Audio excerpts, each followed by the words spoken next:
All right, I think we're live, everybody.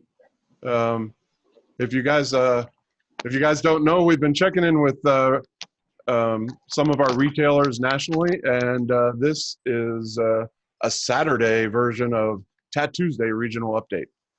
Today, again, we have Tom Poehler down in Texas, and we have some retailers from Texas and Louisiana. I'm going to let Tom introduce them, and then one by one, then go through and tell us a little bit about their shop. Tom? All right, guys, thanks for joining us today. We're going to start off with Louisiana. We have Lewis from Habana Port Cigar Merchants with his manager, Sam. After him, then we're going to go to Jim Harrison with Habana House Cigars in Austin, Texas. After that, then we're going to go to Bob at Tobacco Road in Austin, Texas. And then we'll see Bob and Mike Peacock with Michael's Tobacco in Euless and Bedford, Texas. And last, but definitely not least, we have Kent Pennington with Gary Gutman at Elite Cigar Cafe. So today we will start off with Lewis. Go for it, Lewis. It's pretty cool. Thanks to Dan, Casey, and Tom. My name's Louis Molina. I'm the GM of Habana Port, and I got one of our managers, Sam Rittenberry.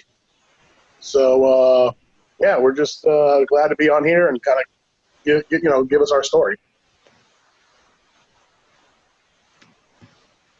And that story is what, sir? Oh, okay. I didn't know format. So we were formed in 2010. My father and I started the business. And before that, we used to work for a large C-store wholesaler out of New Orleans called Imperial Trading. And that included the Don Juan stores. And that's where I first got introduced to Tatuaje. I think the first rating was, December of 2003, perhaps, for the Taínos. And just been a fan ever since. But finally in 2010, we were able to open up our own stores. So the first one was opened up in Covington, which is across Lake Pontchartrain from New Orleans. Then we opened up our Baton Rouge location in 2013. That's where we're at right now.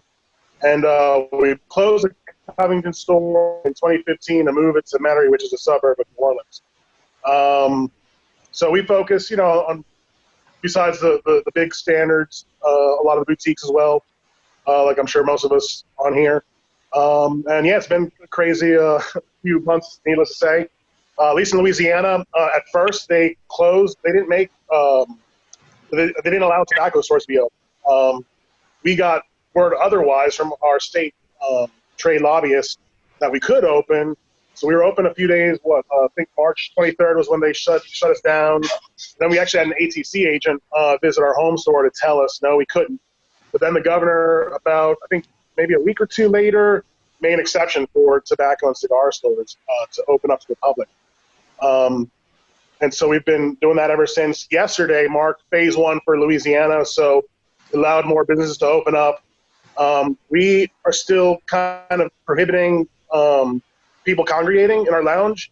We only have one lounge in our Baton Rouge store, which is small anyway. So right now we're just letting our locker members use it, but we're still seeing most of the customers are in and out. So if you wanted to add anything to that, Sam can kind of tell you his story. I'll let him take on from here. So I met them probably 4 years ago, and I've been working for them ever since. And now it's just convincing his pops to carry more Tatuaje products at Circus. But yeah, we're just happy to be able to be open and take care of our families at this point. That's the more important thing. Keeping our customers happy is nice, but as long as our families are happy and everything's okay, so that's the main focus around here. And Sam is definitely a cigar nerd. He was a client of ours first, and we liked his personality and his salesmanship skills. So we gave him a chance, and he's rose to the ranks. And he's a Saints and Sinners fan, so he's definitely more cigar geek than I am. It's okay. I'm a cigar geek too. Pete calls himself the original cigar geek. I might agree. Crazy enough to get a tattoo of a cigar company on their body back in the mid '90s, has to be a cigar geek. Yeah, for sure. So with your two stores, one of them was really close, or just a suburb of New Orleans, right? That the state stayed statewide. You didn't have different regulations for one versus the other. Well, yeah, New Orleans is definitely a lot more restricted. But I don't know how the store. I think cigar stores were allowed to be open in New Orleans too. It was just kind of a curbside or kind of takeout situation. I don't think they allowed lounging still. Yeah, with the amount of numbers of people, that would get sick down in New Orleans, so Orleans Parish being like right by, everybody's kind of, leery about going out, But yeah, we found where we're at in Jefferson Parish, which is the adjoining parish to New Orleans, you could tell that they wanted to lift the restrictions a lot sooner. I guess they were more business forward, whereas New Orleans took a more conservative approach, I guess, for health. With their numbers, Scott. How has business been during the last couple of months? I mean, some of the retailers have said the business is actually up because they're doing maybe a different kind of business. More people are stopping by for curbside. They're not their normal customers. They heard about them because they were available. Have you seen an uptick, a downtick? So year over year in March, we were down, I think, about 15%.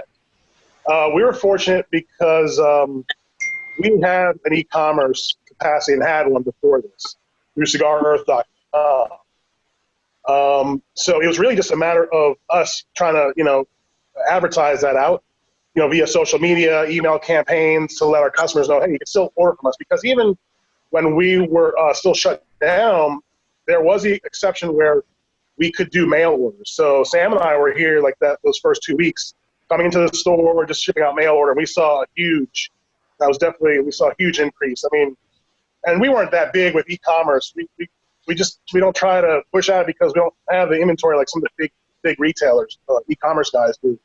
But we definitely saw a spike. I think we did in February, or March and April, quadruple already in those 2 months what we did the previous year for e-commerce.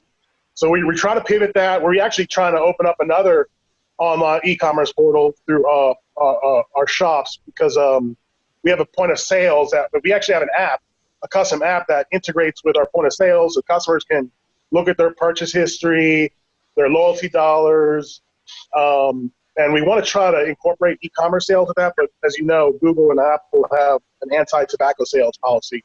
So we're trying to figure a workaround. We'll probably put like a buy now button on each product to take you to the third party, to our website for e-commerce. Well, we have your phone number up, so now you can expect more phone calls. Well, that's awesome. We'll get into some more conversation at the end, but Tom, you want to introduce the next? Yes. 1 point on Lewis's store there. Congratulations, Lewis. He and I talked yesterday. They had the biggest day ever in their history. They did 10 Gs on their first day out of the quarantine. So congratulations, guys. That's that Rouge store, yeah. That's awesome. That's awesome. Next, we have Jim Harrison with Habana House Cigars. They're in Austin. He's on the North store off of 183, and they have a South store as well. Here you go. You're up, Jim. Going to make me follow a store that had a 10K day yesterday. Well, you had nice job, guys. You got a 3K morning. You're doing good. Yeah, I know most of the people on here and all the stores that are on here are well represented. And in my Cigar rep days, you guys are all amazing. So I'm in great company today. So thanks for inviting me on, Tom. You're welcome, buddy. Yeah, so about 5 years ago, I left my 5-year stint at Cigar to partner up with Michael Rocha, the founder who had at the time a store and a wholesale business that he's had for 20 years now. And the South store has about 18 years going on it. And yeah, we're looking to open a couple more stores over the next couple of years, barring anything that's going on now and where that may lead us. And during this one thing that I'll add is, we did a couple years ago a bus tour with Pete and the guys, and I'd do one of those every year if we could. Our greatest day. So thanks for that. But during this crisis, with first quarter, we were actually up till mid-March, we were tracking about 5% ahead from the previous year. And then that hard hit where we were doing curbside only, most shops initially in Austin closed down, and I kept it curbside. And then a week later, one of the other big ones here, Pipe World, had opened up, so they were running curbside as well with everybody else closed down. And with the way the curbside was running, it was so few people spread out that we was just letting them in the humidor, onesie twosies at a time. And so it never really did close the humidor down. And so March and half of April weren't pretty, but we're back tracking again, just a few percent down over last year. But in the past week, not a 10K day yet, but we've gotten close a few times. And so we're pretty happy with the way business is going right now. We were in a position where we had laid off all the part-timers and kept one full-timer and myself. And I've slowly added a couple of the part-timers back on. And then starting late next week, we're going to open all the way. We're doing the 25% in the lounge as per the Texas governor and the health department here in Texas guidelines. And everybody's, all customers are, you got your people that have always been close and they're hanging together. And, but for the most part, cigar smokers are pretty upstanding and, they're practicing social distancing on their own. And it's not something I have to worry about or police. And starting Monday, we're going to increase that more in the lounge. So we're doing well and pretty comfortable with where things are at right now. That's awesome. A couple of things. Both stores are in Austin. One's on the north side, and the other one's the south store is really just on your way into what's it called? The Penn Field? Yeah. Or behind the Gentleman's Club? No, I meant what's it? What it's called? It's not called Low Country. What's it called? You mean in the South Congress, SoCo? Yeah. I mean, it used to be in the coffee shop back in the day. If you keep going out that road, though, where do you end up? Lockhart? You talking barbecue or something? Are you sure you're talking about the right place, Dan? Oh yeah. It's called something country. Tom, help me out. Something. No one's got anything for you, Dan. I thought it was called not Low Country. Yes. Oh, Hill Country. Hill Country. Hill Country. Yes. Your south store is right on the way towards Hill Country because it's gorgeous. It kind of looks like LA down that way. It's all hilly and beautiful. Anyways, both humidors, north and the south store just got remodeled, but it's pretty easy for you guys to keep social distancing because the humidors are huge. Yeah. Speaking of which, Jim, take your phone and go in there and show them that beautiful display you did there of Tatuaje. What are you trying to do? Getting a plug in there, Tom? For you?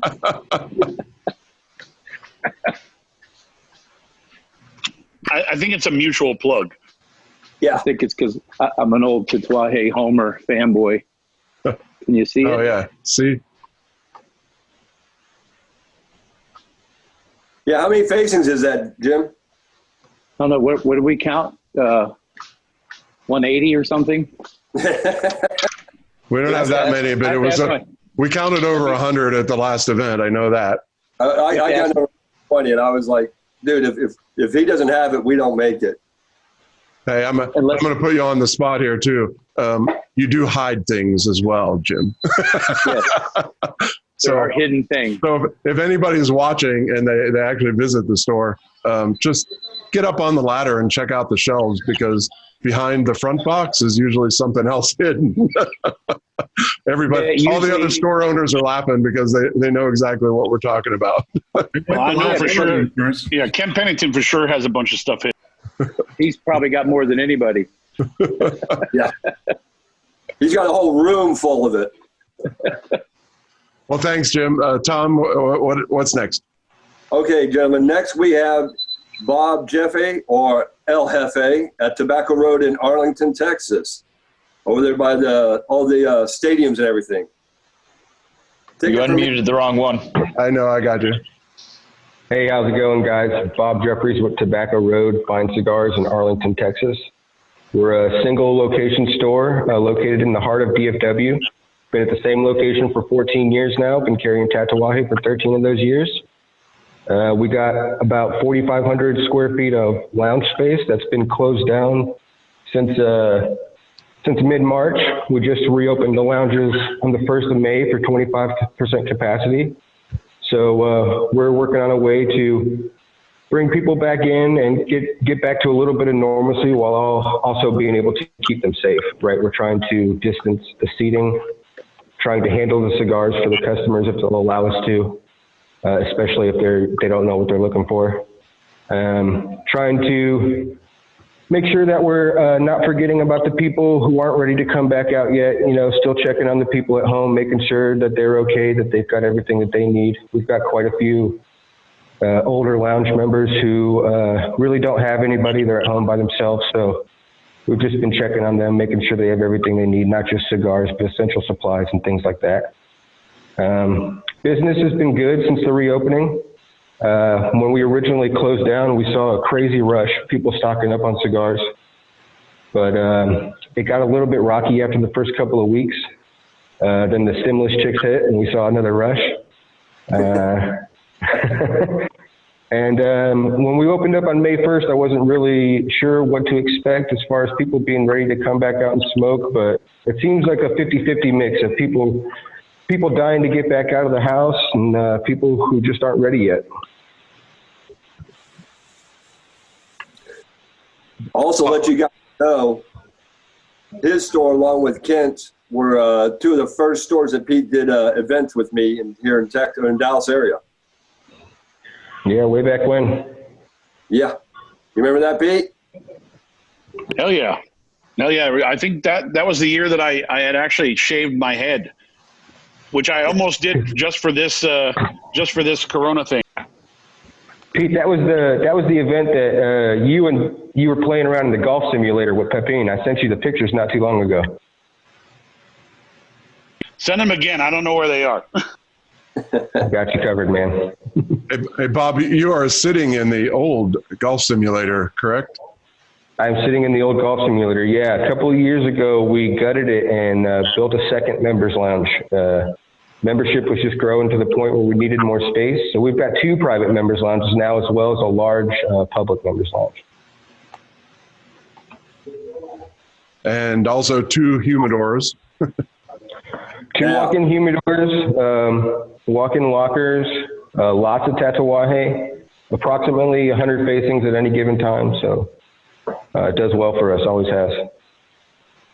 It's nice to hear that you're checking up on your clients that don't have a lot or don't have a lot of family or friends around. That's really cool. Yeah, it's not just retail, it's also a service industry. Being somebody's tobacconist is something that we take very seriously here. It's not just about the transaction at the register. And I think this is a good opportunity for the local tobacconists to show that they're more than just a sale. Well, that's really the point with this whole thing, is that we're trying to promote, local shops and get people to go out and support their local store. So thanks for doing what you're doing. Thank you, guys. You bet, buddy. Thank you. And also, Bob's also a big Saints and Sinners fan. He's part of the club for all the club members out there. So, come out and see one of your club members, guys. Now, the next 2 gentlemen we have Bob and Mike Peacock from Michael's Tobacco in Euless and Keller. So here's Bob. I'm going to tell you that Mike jumped off again. So Bob, take it away. Michael's Tobacco. We've got 2 stores in Dallas-Fort Worth, one in Euless right by the airport, and then one in Keller, North Fort Worth area. We've been running curbside the entire time. Both cities were inspectors came in and said that as long as we don't let people in, we're good to go. So we've been real fortunate there. We never had to close. We still have our lounges closed with the full bar it's hard to get somebody. Our bartenders are making too much money sitting at home to come back and work for 25% capacity. So we're continuing to do curbside only. Dad's too hard-headed to keep him out of the store, so I don't want somebody getting him sick. He's kind of in that target range. So we're just going to do curbside until we can open up fully, just because we're keeping the lights on. We had to furlough a few people, but overall we got a good team going, and they're killing it on the curbside stuff. Hey, Bob, in Texas, I don't know, maybe someone else in the area can help me out. Were you guys able to like do like drinks to go like Arizona was doing? Yeah, there's some restaurants that are doing it. We can't. We have the wrong kind of license. But the folks, Kent may have been able to. I don't know. With our license, we couldn't. We had some customers asking for one of our IPAs we had on tap, and so we made sure, but they wouldn't let us. So not even growler fill, correct? Yeah, No. nothing. Not for us, no. So what'd you do with all the beer? Did you drink it? It went bad. I saw some reports there. I mean, a lot of the smaller breweries were having to dump kegs and kegs and kegs of stuff that they couldn't, deliver fresh enough to, local pubs and just all over the country. It's the one brewery I saw on one of the reports was actually saying that they're dumping, just hundreds and hundreds of gallons a day, but they have to watch how they dump it because they were overpowering the sewer lines and kind of contaminating that part of the city's infrastructure. Well, depending on the beer, contamination to me. Depending on the beer, I'm actually surprised some distilleries weren't taking that beer and turning it into like whiskeys or alcohol, because that shit can be boiled down to alcohol. I think that'd be another good surrogate, Pete. Drunk sewer rats, but we probably can't. No, rats. We can't use the word rat. I know. Okay, gotcha. Anything else, Bob? No, just come see us. We're still blowing and going. Are you taking phone calls? Are you doing local delivery too, or just curbside? I mean, we've delivered a little bit, but it's mostly just been curbside. And have you sent anything out? Yes, but most of it's been the folks that call in anyway. It hadn't been a little bit extra mail order, but not too much. That's what I mean. Yeah. Cool. All right, Tom. Yeah. Also on that note, Bob, the Michael's Tobacco is a TAA store. So they have that special, very limited release of the Tatuaje TAA cigar for all you guys out there. As well, so is Elite Cigar Cafe, who is our last, but definitely not least, one of my closest, oldest friends and best account. He's been a long-time supporter, long before he even bought the store. So you're up, Kent. Well, let's see. We've been carrying, are we on music? No, you're good. There we go. We've been carrying Tatuaje. Let me see if I can get this up where anybody can see it. That's the shaved head. That's the shaved head. Yeah. So we've been at it a while. We've been really very blessed as we didn't have to close either of the stores. We were open for curbside on the front end, and then with the reopening, 25% here at the cafe is 37 people. So, and that goes up to 50% on Monday. And, the cafe is big enough that for the people that really want to spread out, there's plenty of room to put between you. We've got a big 80-foot long patio out front. That's been very popular in the past couple of weeks, and I expect that to grow. We have two stores, one in Plano, one in Addison. Addison's about a block from Dallas. But you can eat, drink, and smoke here. It's the last of the land of the free. Pete, that picture, I think both of us had a little less gray hair. No, for sure, man. For sure.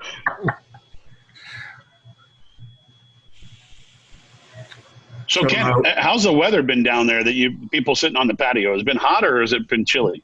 It's actually been nice. It's been 70s, 80s. It's raining today, but it's going to be 70s. And it's a great day to sit on the patio. So, in fact, there's a few folks out there already. Well, it's big and spread out and covered, so it's got to get hot and humid before it's uncomfortable. Ken, did you get the new TAA already? Of course, sir. Oh, yes. Smoking one right now.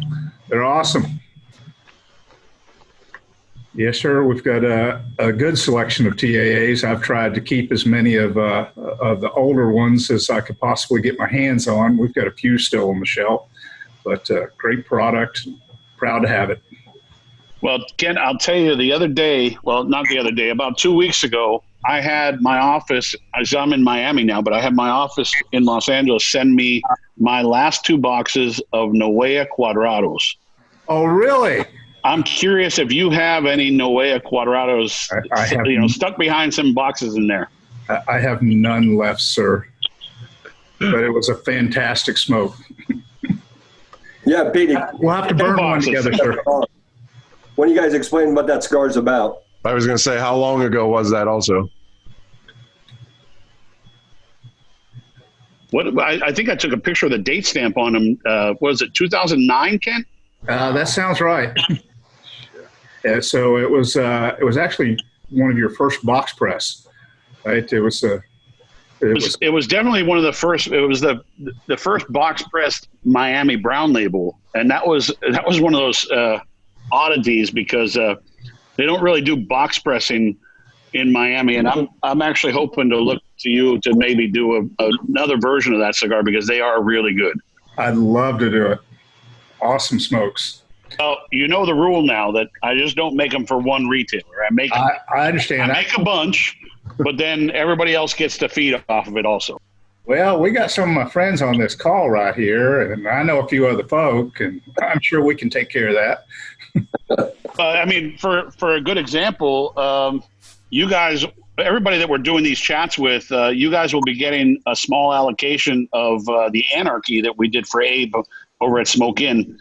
We've been holding off during this whole thing because we want to make sure that Abe is selling through his product. But coming probably in about 2 weeks, you'll be hit up by Tom to get a small allocation.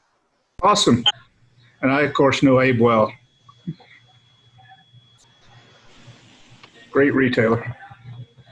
Yeah. Hey, so I've got everybody back to the gallery view, so everybody's live. So if you want to unmute all, you can unmute yourself and chime in. But on Tuesday, I asked an interesting question that brought up some fun stuff, and that was, what did you learn most about your shop during this crisis, this shutdown? Whether if you didn't have to make many changes, even that might still have made you think, that, oh my gosh, if we close, we might have to do such and such. But a lot of you guys had to change business over the last couple of months, and so I asked some of the retailers, what did you learn most about your shop? It's kind of like one of those interview questions that they went, we had some fun answers. Kent? Our customers are awesome. There you go. Awesome. If there's anything that really stood out, it's just how willing our customers were to work with us. That's great. Here, let me do an unmute also. No one has to worry about it. Did anybody take the time to clean up the shop or do any renovations while this whole thing was closed? Oh yes, we repainted the front and redid some floors. Nice. Yeah, we repainted too. One of our stores had just gotten redone, but the North store that's going on 5 years old this November, I was personally scrubbing walls from front to back. Boy, it's a funny story. Hey, Jim, we still got a role for you here. That's actually a funny story, Jim, because Dan was scrubbing his ceiling on his cigar patio at his house, and I think you got halfway done, right, Dan? I'm almost halfway. I'd say, I want to say about 40%. And we're talking, easily 12 to 15 years worth of sitting out there smoking all year long, right? And it's one of those old screened-in porches that I, closed off, put a heater and a TV out there. But the ceiling, is old wood painted white. I don't think I ever knew it as white, but It's yellow. It's brown. It's actually the color of Kent's wall. Yes. Or orangey. Yeah, very much. Actually, I think, Habana Port has the same color on their wall, kind of.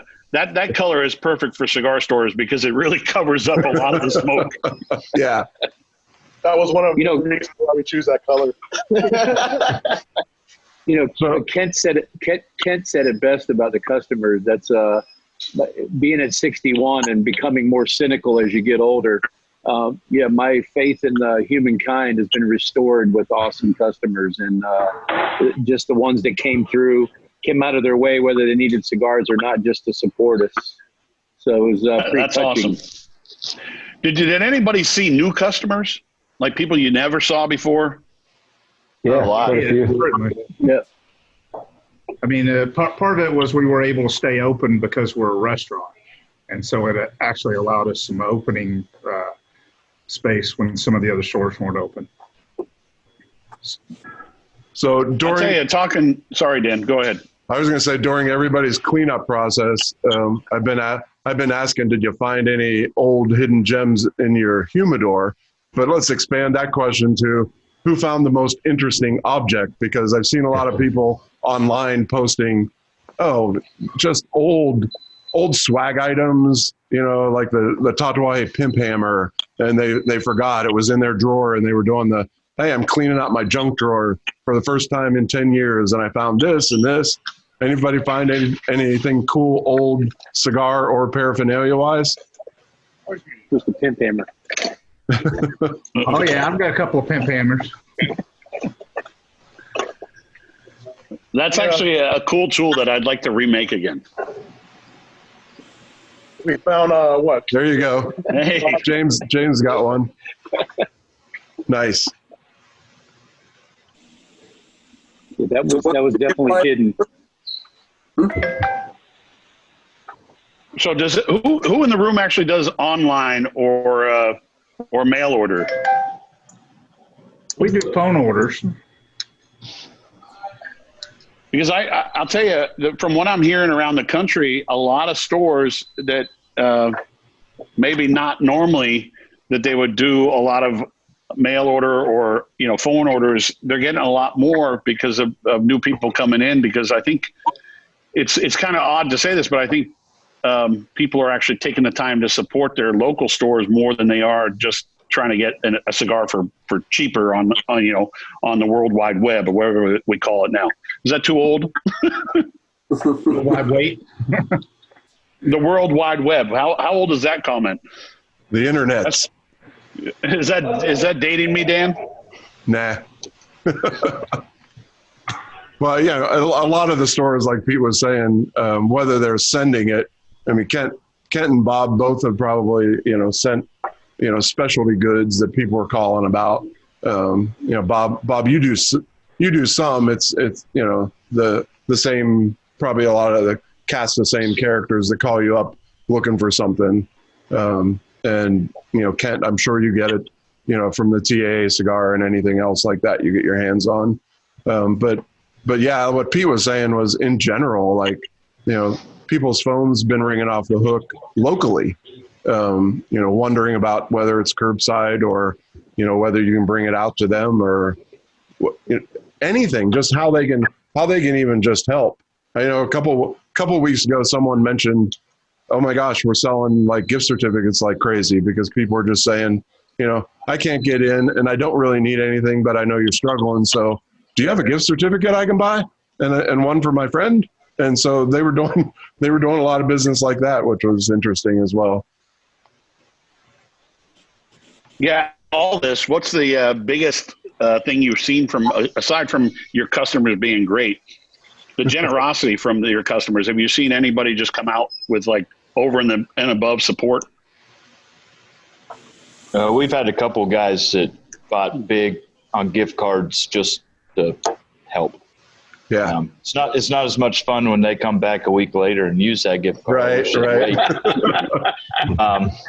But yeah, we've had a few people that came in and bought heavy on gift cards that didn't need to, just cause. Yeah. Yep. Same here. That seems like a Ross Connolly thing to do.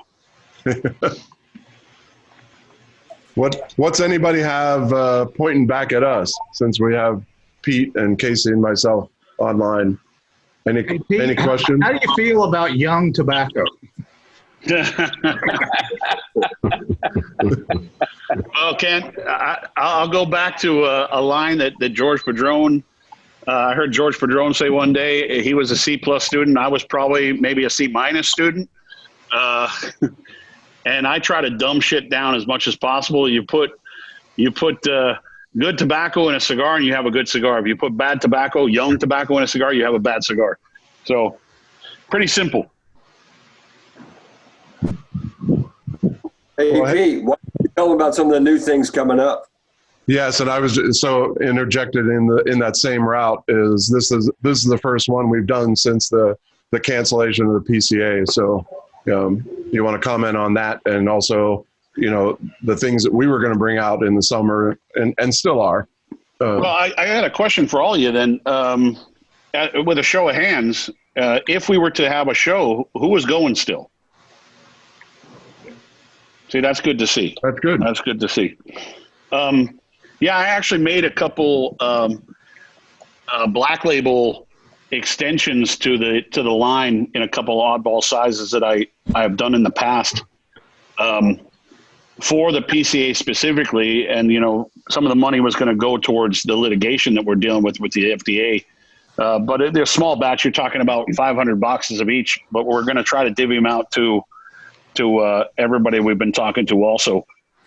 And we have a new Cabai wand coming out. Actually, two new Cabai wands to celebrate Cabai wand's 15th anniversary. Ken, look at Ken's eyes.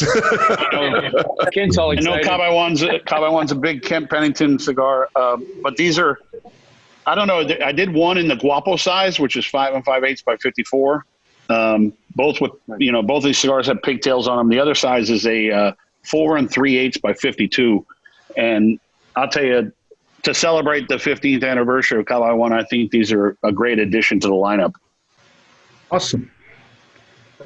Looking forward. Yeah, and then we have we found that the original Atelier, the 52, 54, and 56 over the last few years has been doing really well, and has become like a staple in our lineup.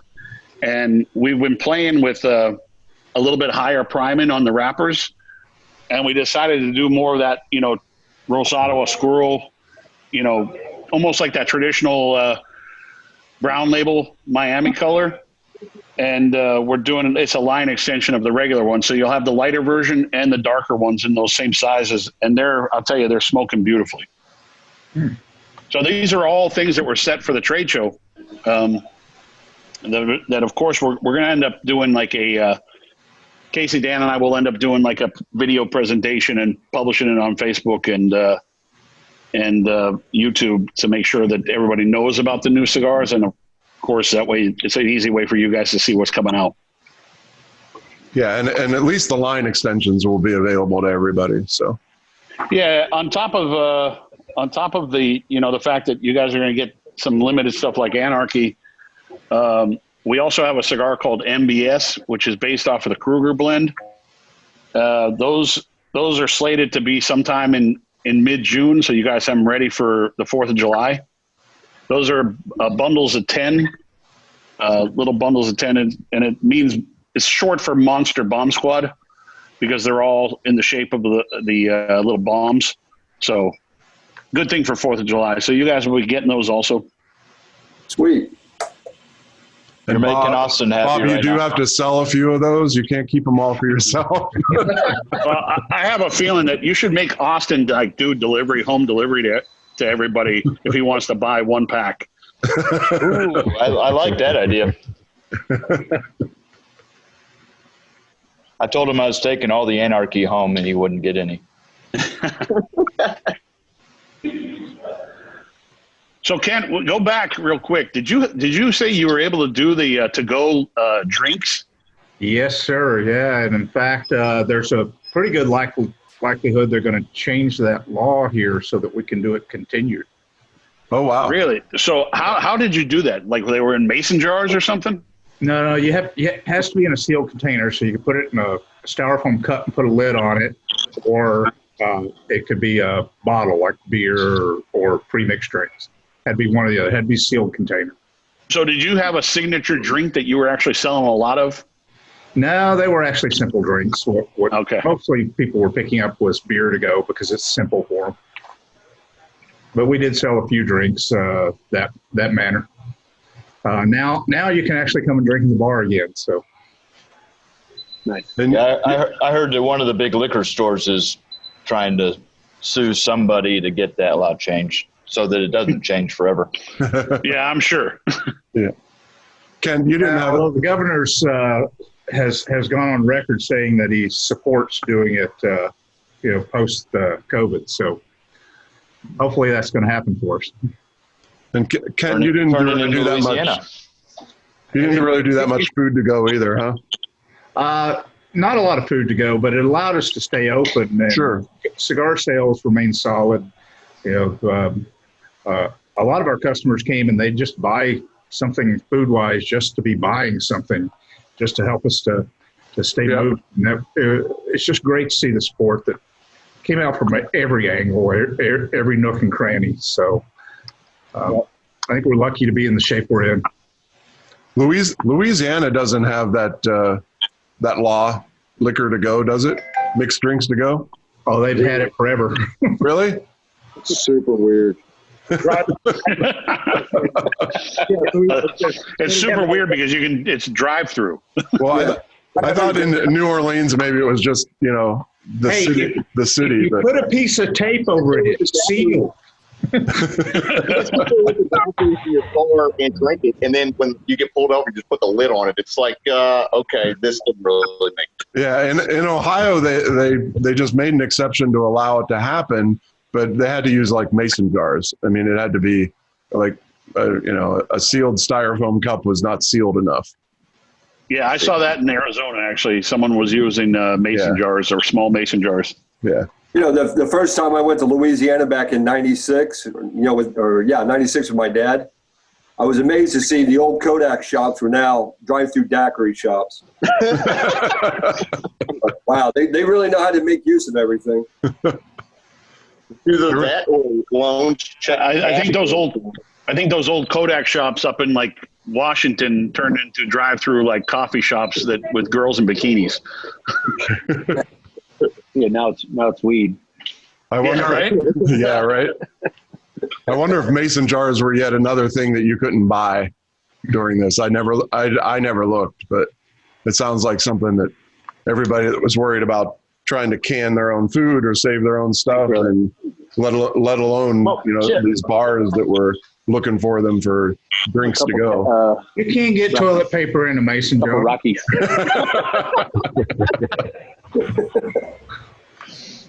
I'm going to have to mention the 3 shells again. Yeah. Just use the 3 shells. No one knows what I'm talking about. Yeah, they don't know what the 3 shells are. It's an old movie reference. It's a Stallone movie, actually. Speaking of, this was a fun question on Tuesday.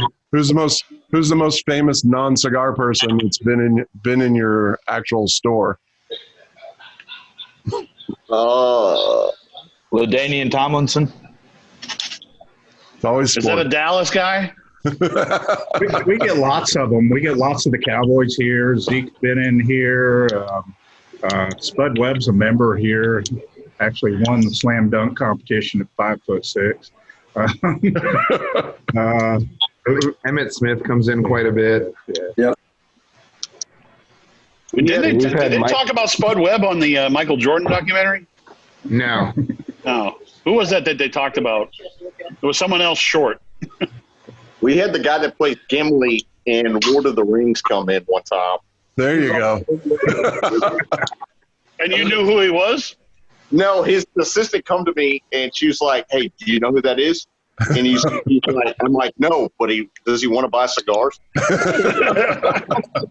You get some interesting ones that wander in once in a while. Al Sharpton wandered in here one day. He's tiny, isn't he? He is. Yes. I saw him at the Grand Havana Room in New York City, hugging someone that I couldn't believe he was hugging up and shaking hands with.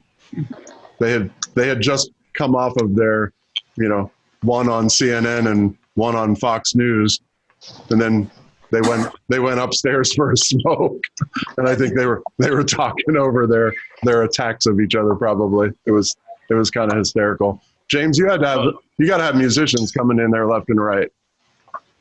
Yeah, just all different ones, and I never remember their names. Right. The one that's been in several times when he's going around touring Texas is I don't listen to country music, but it's Luke Bryan, I think. He's in it quite a bit. Yeah. That's not country music. Isn't that? Yeah, that's what I mean. Luke Bryan, he's got his own shop. Yeah, I saw his that. own Davidoff. Oh, that's that one on the Gulf Coast of Florida, right? Yeah. What's it called? Shoreline. Sure thing, Cigar. Short thing. Yeah, he just thing. opened that last month or a couple months ago, right?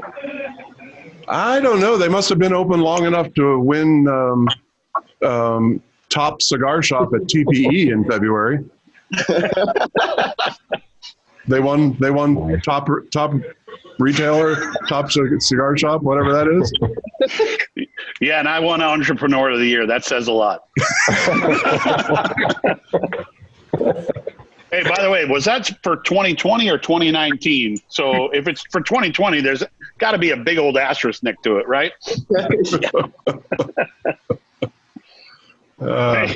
Hey, you never know. I might get the asterisk year of top 25 for Cigar Aficionado, too.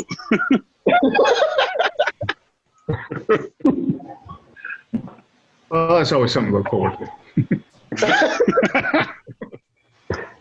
Pete, what was the great meme that we came across this week? Was 2020 written by and directed by? Oh, written by Stephen King and directed by Quentin Tarantino. And I think you wanted Samuel L. Jackson to play one of the roles. Yeah, and Dan Reeve actually said that, and starring Samuel L. Jackson. Yeah, but you got to get Travolta also if that's the case. Well, awesome. Anything else for us coming our way? Questions? Again, one of the things that these guys really want to hear about is this year's Monster, Pete. James smoking a negociant.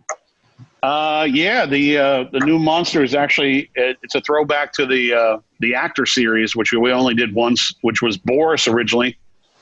I altered the blend, did a little bit, kicked it up a notch, and it's going to be called the Karloff, and that will be obviously October. But I think they're pushing back Halloween this year, so I don't know. Sumatra wrapper, a little bit stronger, right, Pete? Or at least a little more bold than the original Boris. Yeah, a little bit bolder than the original Boris. That's why it's called Karloff. Obviously, it looks a little different, so you won't be able to look at both the original release and the new release and say they're the same cigar. I do. Dan and I and Casey and I have been talking about a new cigar that we decided to come up with called El Cancelado, which means canceled, in honor of the PCA. We're not going to actually make it. We're just going to take pre-orders for it. And then cancel it after you're going to ship. Yeah. And all the stores to get it first are on here today. Exactly. I have a question. So in light of what's going on, we've seen the use of Zoom and other social media conferencing. Do you see that going forward, like more cigar companies implementing this? I mean, I think it's a great idea to kind of showcase brands, shops, create content. What do y'all see? Well, we've got some ideas to do content, like you said, for some of the different brands, like just a Fausto update. Like let's tell the history of Fausto. Pop up on the screen what the different sizes are. Pete actually has a Fausto commercial we can show during that session. So I'm working on that kind of stuff right now. And I think another thing, Pete can talk about this too, is the ability to do a virtual event, you know, with a single shop. And you know, even. Yeah, we've done a few. Yeah. We've done a few already. I actually have one in about 3 hours. Actually, sorry, it's 3 o'clock. I have one in about 2 hours and 45 minutes with Phil from Up Down. And they've been pretty successful. What they've been doing is a lot of the retailers that we've been working with have actually opened up Zoom chats themselves and held like a private lounge that no one can see. It doesn't get published to Facebook. It doesn't get published to YouTube. It's only for people that have bought like a special pack from the retail store, and they get the invite through the store. So they get in this lounge, and basically we get on and hang out and have a virtual HERF with everybody. Yeah, I think that's a great idea. I mean, because I envision especially retailers who have e-commerce capacity to leverage these kind of private Zoom lounge or virtual events and kind of use that to generate sales, you know? Yeah. A few people have done it for their regulars, like regulars that one, support them and also support the brand or the brands that we make. And they've been a lot of fun, man. I think it's something that's going to move forward regardless of whether or not we all start getting on planes again. Yeah. And another thing we opened up, Lewis, we've done a couple and a couple more planned, is to do some training sessions for you guys. You know, there were a couple shops that's like, I got 5-6 guys that are kind of sitting at home. Bob, this might be of interest to you guys as well. Just get us all on a Zoom at whatever time, spend an hour, and we'll go through all of our brands that are on your shelves. And it's a little more focused than when we're in person, you know, at an event and we're talking about them, and you guys are, you know, listening over our shoulder as we're talking to your customers, learning some of the stories and whatnot, but just to make your retail staff a little more savvy. So that's another great way, you know, going forward, Lewis, you know, whether or not we're on planes and traveling and, you know, waving to you guys, because we won't shake hands anymore, right? But, you know, saying hi in person, just the, you know, the ability to say, you know, well, before or after, let's do that. Because, you know, you can't always get, you know, everybody's staff together. You know, we did it in Virginia years ago, and they had to, you know, they called everybody into the boardroom, you know, so I don't remember if it was a Friday morning or a Saturday morning. They kind of, you know, they had multiple stores, so they brought the manager of each store in. But this is the ability to bring in a small group or a large group of, you know, your staff across stores and just say, hey, you know, whether you pay them for the hour or give them a cigar and say, get on with these guys. They're going to talk to you about all their products that we have of theirs on our shelves, so you know how to sell it. So that part's been brilliant as well. It's great because, like, we got a lot of newer guys. We use a lot of, you know, LSU guys that are like right around the corner from us. A lot of them, you know, don't know too much about cigars, but are interested about it, and training them up is always the hardest part. But if you guys can get on, you know, with them and, you know, help us train, and even just, you know, just small details, it, you know, increases sales just by, you know. Well, I mean, we were talking the other day that, you know, the brands, we have a lot of brands that you can't pronounce. So we'll come on and help everybody pronounce them correctly.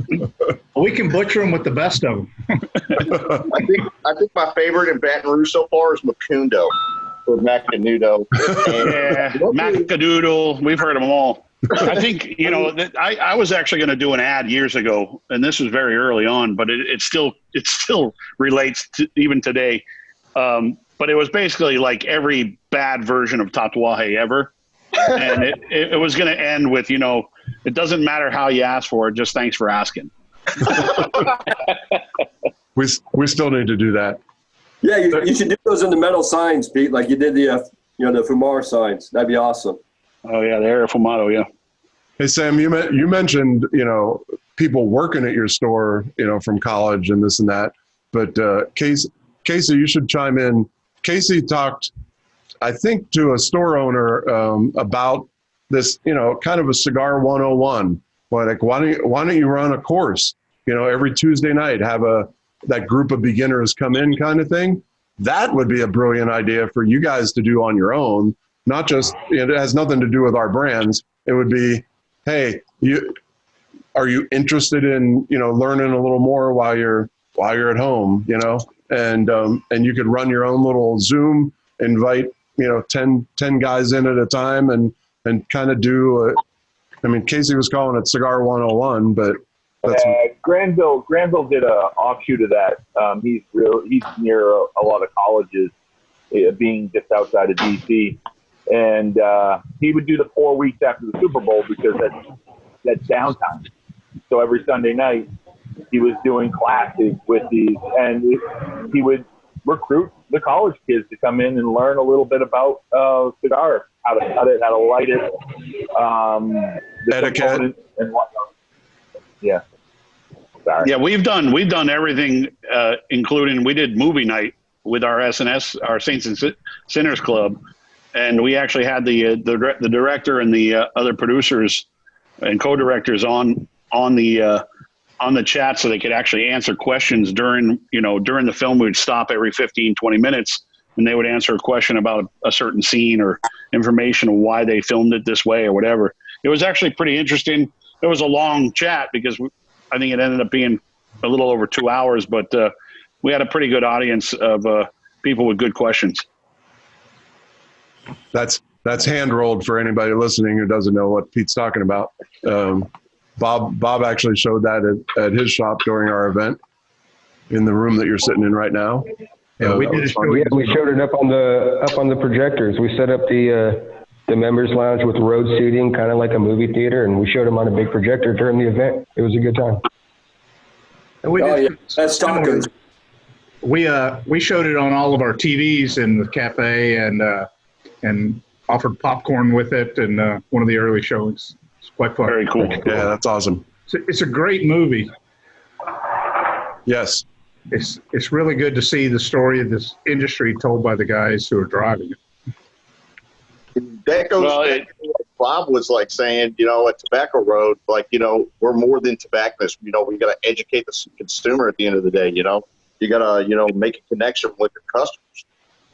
It's really about education. That's the most important part about our industry is that we need to continue educating people. And that's why we're really pretty forward with what we put into cigars and how we put blends together, because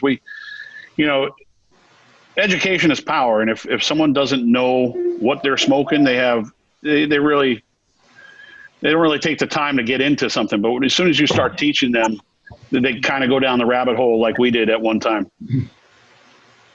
Yeah, it's really exciting to get other people excited about something that excites you, right? Exactly. Yeah, there's the natural apprehension, especially from beginners. They don't want to look dumb or, I guess there are certain cigar people that are quite elitist. And I think that is a disservice to the industry and hurts sales for everybody. I agree, because we were all beginners at one time, right? Exactly. Absolutely.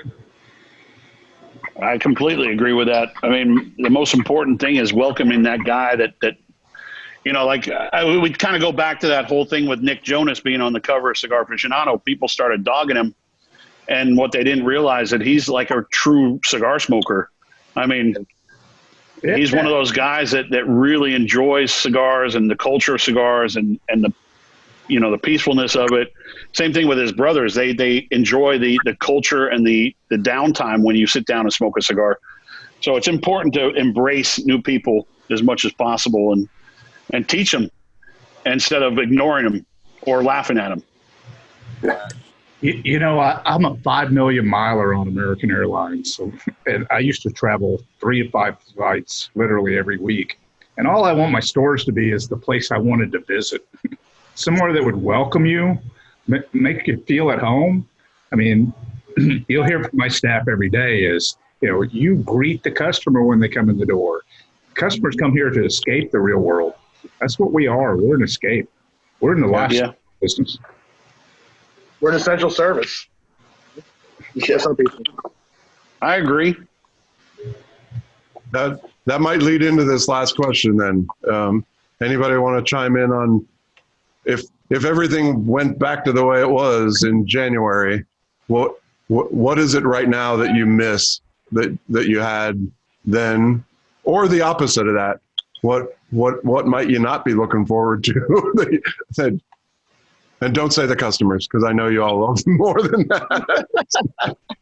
I miss having the events. Yeah, Definitely having guys in here with y'all, and that's my biggest thing that I miss. Anybody else in that realm? I miss seeing Tom Pollard. Really? Says no one ever. You can't miss him if you never see him. And ooh, That's wow. probably because you're never there, Jim. Wow. I was just kidding, Tom. Damn. Wow.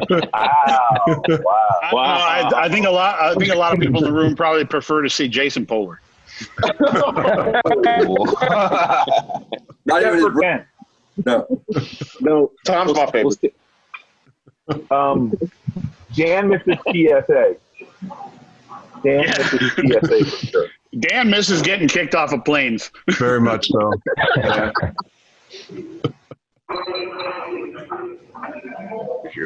I'll be honest, for me, guys, it's the camaraderie. Like you're saying, I mean, not being out there. I want to really get out and, see all my buddies like you guys, be able to smoke with you and have a good time, and do the catch up.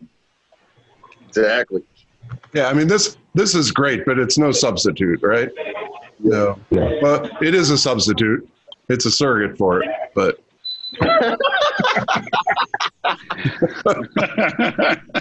That was the biggest dad joke of the day. Well done, Dan. I like that. All righty. Peace Well, out. I mean, think about it. There's a lot of people in the room that probably don't get to interact with each other that often. And here we are introducing everybody to, except for James, he knows everybody. But, a lot of times you get in a room and you don't get to see people and actually even at events. Like, I don't get to talk to everybody in the room. But with a virtual event, it's kind of open. And if we had a virtual event, people would ask me questions throughout the night, and it's not just like me standing in the corner talking to one person for the whole time. And they It's tend only to a go problem on when and the on SNS and guys on. get there. What was that? One person. That's only an issue when the SNS guys show up. Well, it's only an issue when I do an event at your store because Austin takes most of my time. Ross is at every event. Are you saying Ross and John are at every event? I can't believe it. Pete, are you watching on Facebook right now? Yeah. There's a couple. No questions. No. I don't see any questions. Austin. Austin didn't my buddy from Europe actually asked a question about the FDA, but I'll address him personally or privately. I don't want to get into that whole shit. That's just going to depress people. Yeah, this has been very upbeat. So let's save that. Anything else over there? Nothing from Austin. I've been hearing from him. Although he did say the delivery service and no cigars unless he did delivery was cruel and unusual punishment.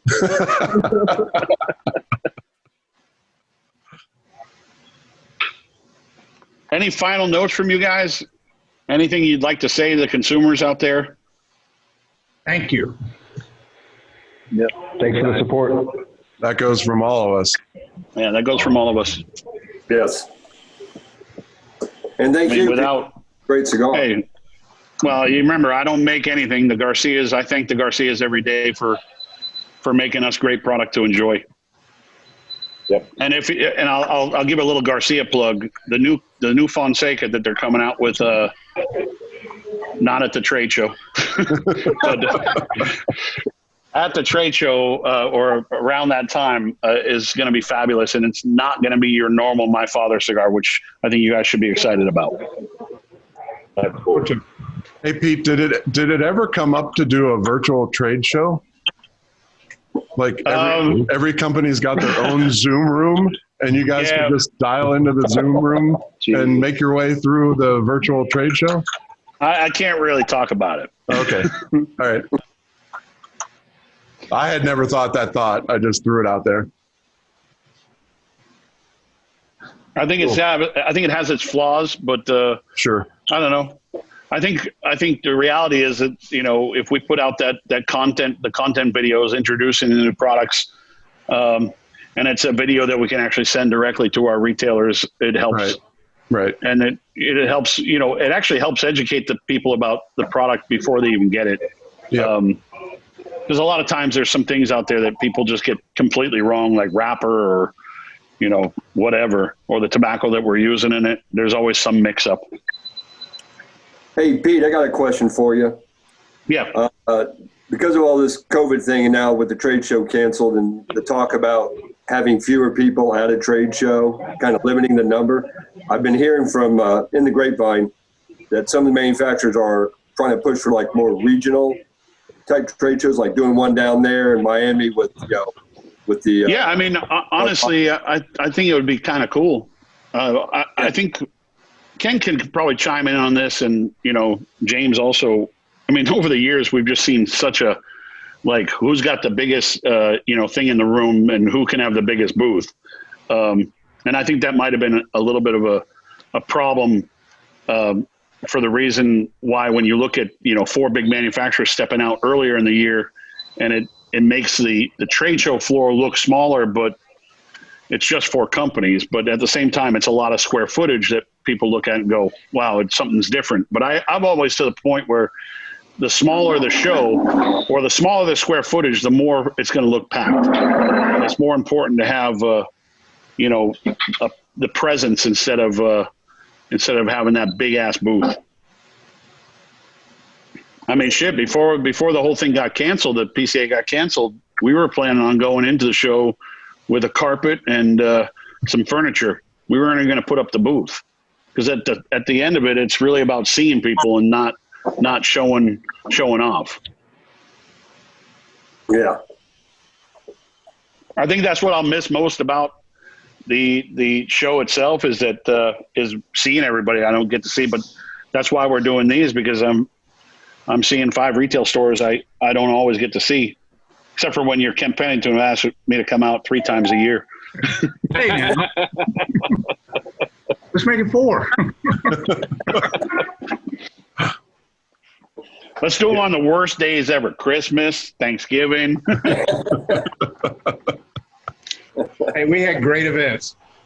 Yeah. Yes, sir. Well, I'm sure the industry, and I know other industries are probably asking this question, can we live in a world without a trade show? You know what? I don't think we can. I mean, honestly, it's one of those shows that's always been part of, I mean, this would have been, I think, my 26th trade show. It's been part of my life since I started in this industry. And I think it's something necessary regardless of if you're going there to sell product. I would just rather be there just to see everybody more than anything. I agree. I mean, that's what cigars are about, is that camaraderie. And that's what that trade show is for everyone. Because you got to remember back, you know, 30 years ago, it was like hotel rooms. You'd have to walk into someone's hotel suite, and that's where you'd see the new products and get the sales pitch from the manufacturer or the distributor.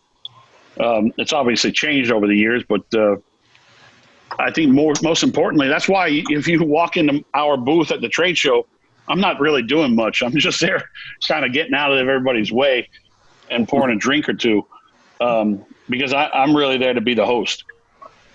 Killer wine, by the way. Thank you. Oh, you're doing the port, the Tempranillo. That stuff's good. Yeah, big fan.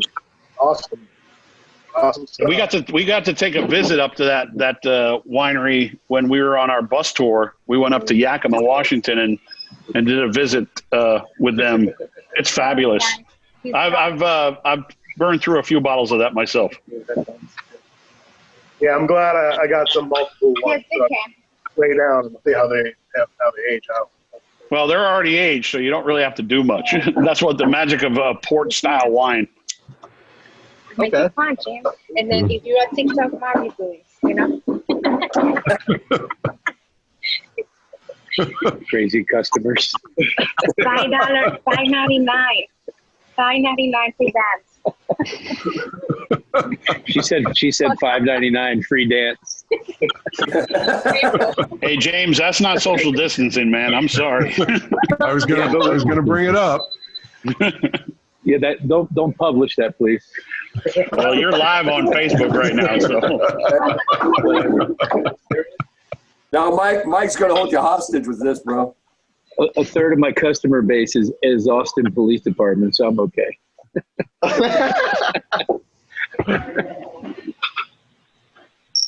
Hey, Bob, I'm actually sad that your dad's not on. I'd like to hear him say a few things, but again, technology. Yeah, he decided to head home. He just gave up. That's my older brother. Well, he can rewatch it, so. All right, guys. Well, thanks for being on with us. I said this on another chat, but it really holds true. Invest in yourselves, invest in your friendships and in your families, and let's get out of this together and move forward. Yep, for sure. Appreciate you putting this together, guys. Yeah. Well, thanks for being on, guys. Yeah, thank you, guys. Thanks for having Thanks, us. guys. Well, thank you, guys.